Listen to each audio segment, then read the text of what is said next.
Our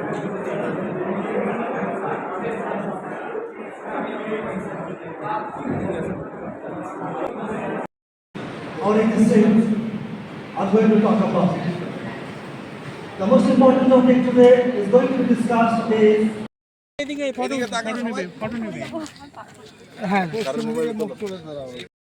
মানে ওই থেকে তোলা হচ্ছে, অন্ধকার লাগতেছে বুঝছো এইদিকে।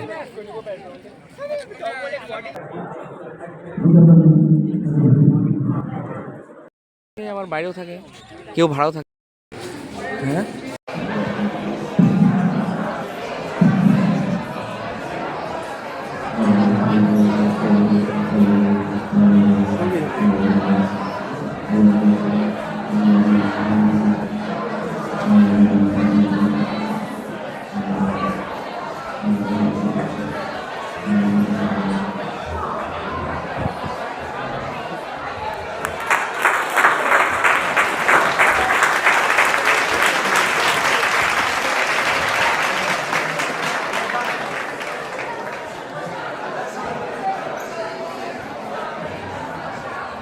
নমস্কার, আমি শুভ্র চক্রবর্তী, কামাখ্যাগুড়ি ভলেন্টারি অর্গানাইজেশনের সেক্রেটারি। আমার সংগঠনের পক্ষ থেকে এখানে উপস্থিত সকল বিশিষ্ট অতিথি, অধ্যাপক, অধ্যাপিকা, ছাত্রছাত্রী ও প্রিয় বন্ধুদের জানাই আন্তরিক শ্রদ্ধা, শুভেচ্ছা ও অভিনন্দন। আমাদের সংস্থা কামাখ্যাগুড়ি ভলেন্টারি অর্গানাইজেশন বা সংক্ষেপে KVO 2017 সাল থেকে এক অরাজনৈতিক স্বেচ্ছাসেবী সংগঠন হিসেবে সমাজের পাশে থাকার দৃঢ় প্রত্যয় নিয়ে কাজ করে আসছে। 3 থেকে 5 জন দিয়ে শুরু হয়েছিল আমাদের এই পথ চলা। আজ 3 শতাধিক সদস্য ও সদস্যবৃন্দ।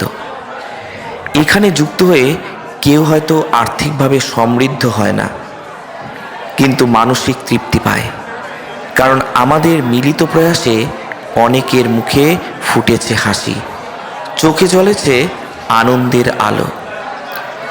আমাদের প্রধান কর্মকাণ্ডের মধ্যে রয়েছে ক্ষুধার্তের মুখে অন্ন তোলা, দুস্থ মেধাবী ছাত্রছাত্রীদের সহায়তা প্রদান, রক্তদান শিবির, শিক্ষা সামগ্রী, পোশাক বিলি, ফুড ব্যাংক, স্বাস্থ্য শিবির, বৃক্ষরোপণ ও সামাজিক সচেতনতা বৃদ্ধি। প্রিয় ছাত্রছাত্রীবৃন্দ, 1000 বছর বাঁচতে কারো শরীরের প্রয়োজন হয় না, প্রয়োজন শুধু এমন কাজের যা আপনার নাম 1000 বছর মানুষের মনে বাঁচিয়ে রাখবে। একটা তথ্য বলি, ভারতে প্রতি জনের জন্য গাছের সংখ্যা মাত্র 28টি, আর কানাডায় সেখানে একজনের জন্য 10,000-এরও বেশি গাছ। ভাবুন তো, পৃথিবী কতটা ভারসাম্যহীন হয়ে যাচ্ছে।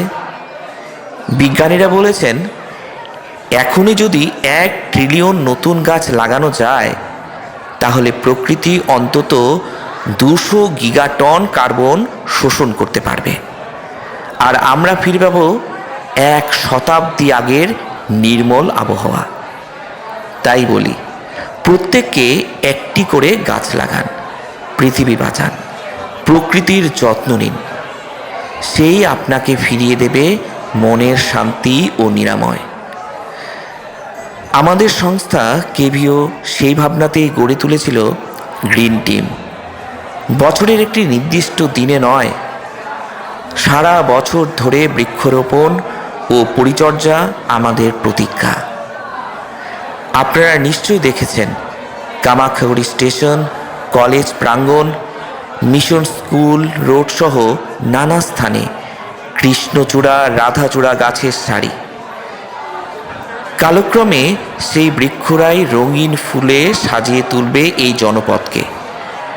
প্রকৃতি তখন রঙে ও প্রাণে ভরে উঠবে, যেন বলে উঠবে, এ পথ যদি না শেষ হয়। তবু বৃক্ষরোপণ মানেই দায়িত্ব শেষ নয়। যেমন শিশুর জন্মের পর যত্ন লাগে, তেমনি একটি চারাগাছেরও লাগে স্নেহ ও পরিচর্যা। তাই প্রতিটি গাছকে সন্তান সম সুরক্ষা দেই আমরা। সিমেন্টের রিং বা নেট বসিয়ে আগলে রাখি, যেন তারা ভবিষ্যতের প্রতীক হয়ে বড় হয়ে ওঠে। আজকের এক চারাগাছ আগামী দিনের একটি প্রাণবন্ত অক্সিজেন ভরা ভারতের প্রতিচ্ছবি। আমাদের বিশ্বাস, প্রতিটি মানুষ যদি একটি মাত্র গাছ দত্তক নেয়, পৃথিবীর প্রতিটি প্রান্ত হবে শ্বাসযোগ্য ও বাসযোগ্য। প্রিয় ছাত্রছাত্রীবৃন্দ, আমি তোমাদের সামনে পরিবেশ রক্ষার একটি অনুপ্রেরণামূলক উদাহরণ রাখতে চাই। তোমরা হয়তো শুনেছ আসামের অক্ষর স্কুলের কথা। এই স্কুলে ছাত্রছাত্রীরা টাকা নয়, প্লাস্টিক জমা দিয়ে দেয় মাইনে। সপ্তাহে 25টি ব্যবহৃত প্লাস্টিক সামগ্রী জমা দেয় তারা, আর সেই প্লাস্টিক দিয়েই তৈরি হয় ইকোব্রিক, যা দিয়ে বানানো যায় বাড়িঘর। ভাবুন তো, যেখানে আমরা প্লাস্টিক ফেলে দূষণ ছড়াই, সেখানে এই শিশুরাই সেটিকেই করছে সৃষ্টির উপাদান। রাষ্ট্রপুঞ্জ আজ তাদের অভিনন্দন জানিয়েছে, কারণ তারা প্রমাণ করেছে সাহস, সৃজন আর দায়িত্ববোধ থাকলে অসম্ভব কিছুই নয়। আমাদেরও উচিত সেই শিশুদের মতো চিন্তা করা, কিভাবে আমরাও পৃথিবীকে আরও নির্মল, আরও সবুজ করে তুলতে পারি। শুধু আসাম নয়, সারা বিশ্বেই পরিবেশ রক্ষার জন্য অনেক উদ্ভাবন হয়েছে। ইন্দোনেশিয়া দেখো, সেখানে প্লাস্টিক রোড তৈরি হচ্ছে। জাপানে ইকো টাউন প্রকল্প গড়ে উঠেছে। এগুলো দেখায় কিভাবে বর্জ্যকে শক্তিশালী ও টেকসই উপাদানে রূপান্তরিত করা যায়। আমাদের দেশেও রয়েছে, হিমাচল প্রদেশে পলিথিন নিষিদ্ধ, আবার তামিলনাড়ুর গ্রিন ব্যাংক গড়ে তোলা হয়েছে, যেখানে অর্থ নেওয়া হয় না, বরং বীজ জমা নেওয়া হয়। চীনে গবেষকরা স্টোন পেপার বা মিনারেল পেপার তৈরির নতুন পদ্ধতি নিয়ে কাজ করছেন, যেখানে মরুভূমির বালি মূলত ক্যালসিয়াম কার্বনেট সমৃদ্ধ খনিজ, কৃষিজ অংশ ও রজন দিয়ে কাগজের মতো পাতলা, টেকসই ও জল রোধী শীট তৈরি হয়। এতে কোনো গাছ কাটা লাগে না, বরং প্রচলিত কাগজ তৈরির তুলনায় জলের ব্যবহার খুবই কম হয়। আমরা যেন ভুলে না যাই, একটি প্লাস্টিক বোতল পুরোপুরি নষ্ট হতে গড়ে লাগে প্রায় 450 বছর। বায়ুমণ্ডলে কার্বনের মাত্রা আজ গত 8 লক্ষ বছরের মধ্যে সর্বোচ্চ।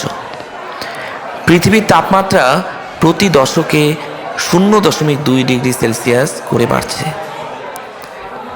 ইঞ্জিনিয়ার হতে হলে আমাদের শুধু প্রযুক্তি শিখলেই হবে না, প্রকৃতিকে বাঁচানোর জন্য কাজ করাও দরকার। প্রকৃতিকে বাঁচানো মানে শুধু গাছ লাগানো নয়, বরং এমনভাবে বাঁচা যাতে পৃথিবীও আমাদের সঙ্গে নিঃশ্বাস ফেলতে পারে। প্রতিটি ছোট ছোট পদক্ষেপ আমাদের পৃথিবীকে দীর্ঘস্থায়ী ও সুন্দর রাখতে সাহায্য করবে। তাই আসুন, আজকের দিনে আমরা প্রতিজ্ঞা নিই, দেশের বায়ু, দেশের মাটি গাছ লাগিয়ে করব খাঁটি। বাঁচাও সবুজ, জাগাও সবুজ, মনের সবুজ, বাঁচলে তবেই বাঁচবে এই পরিবেশ। চলুন আমরা সকলে মিলে আমাদের প্রকৃতিকে ভালোবাসি, তাকে রক্ষা করি।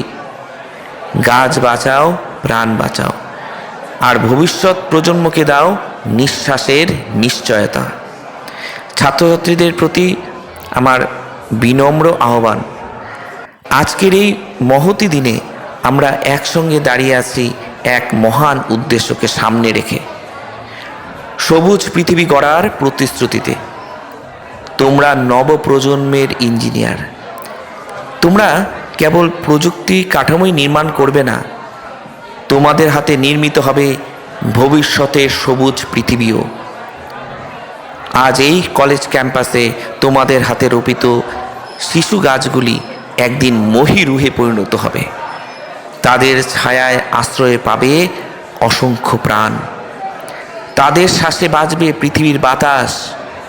যখন তোমরা পড়াশোনা করে জীবনে প্রতিষ্ঠিত হবে, হয়তো কোনো শহরের অট্টালিকায় বা প্রকল্পের কেন্দ্রে, তখন হঠাৎ বিকেলের হাওয়ায় আর মনে পড়ে যাবে বৃক্ষরোপণের আজকের এই দিনের কথা। মনে পড়বে তোমাদের হাতেই একদিন রবি হয়ে উঠেছিল এই ক্যাম্পাস, সবুজের সূর্য হয়ে। আজ এই ক্যাম্পাসে যে গাছগুলো রোপণ করা হবে, এরা আমাদের আশা, আমাদের দায়িত্ব এবং ভবিষ্যতের প্রতীক। তাই তোমাদের সকলকে অনুরোধ করব, আমরা যেন একসাথে একটি শপথ বাক্য নিতে পারি। আমরা শপথ নিচ্ছি আমাদের এই পৃথিবীকে ভালোবাসবো, প্রতিটি গাছকে নিজের জীবনের অংশ হিসেবে লালন করব, অযথা বৃক্ষ নাশ করব না, বরং নতুন বৃক্ষরোপণে নিজেকে উৎসর্গ করব। আমাদের হাতেই উঠবে আগামী দিনের সবুজ সকাল। সবুজ হোক আমাদের চিন্তা, সবুজ হোক আমাদের জীবন। ধন্যবাদ।